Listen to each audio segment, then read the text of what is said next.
Howdy, this is Karen from Karen Dawn Designs, and today I'm going to show you how to knit an I-cord. The first thing that you'll need to do is find 2 double-pointed needles. For this example, I'm going to use 3 stitches in my I-cord, but an I-cord can have more stitches. To get started, go ahead and cast on 3 stitches. I'm going to make a slip knot, put it on my needle, so that's the first stitch, and then use long tail cast on to cast on 2 more stitches. So now I have 3 stitches. Normally, after you cast on, you would turn your needle and then work back the other way. With I-cord, you do not turn your needles. You're basically going to always be looking at the front side of your work.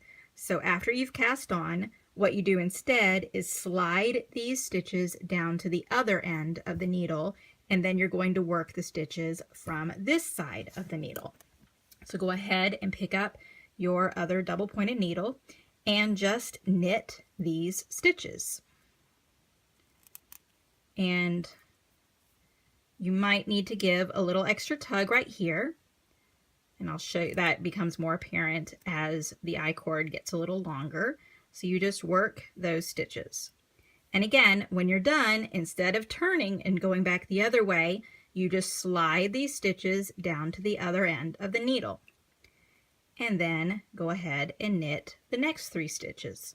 And again, because your yarn is coming from this side, you might give it a little extra tug as you knit the first stitch. I actually find that it's helpful to give it the tug right here when you put your needle in for the second stitch. That's when I really give a tug.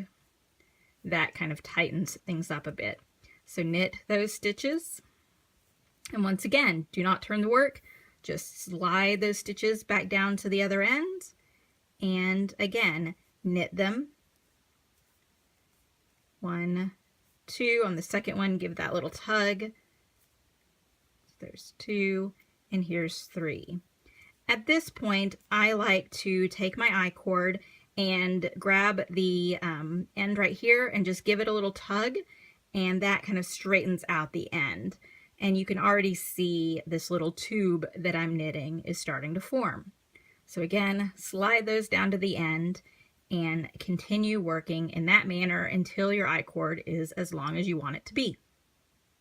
I've worked a little bit further on my I-cord and I'm ready to slide these stitches down to the other end of the needle. And before I do that, just like before when I gave that tug, I usually grab the I-cord and just give it a tug to straighten it out a bit. Then slide the stitches down. So I develop a rhythm where I knit, tug, slide, knit, tug, slide. When you finish knitting your I-cord, what you need to do is go ahead and bind off. You could bind off these stitches, but there's an even easier way. So what I do is I finish knitting these. Now I slide them down to the end.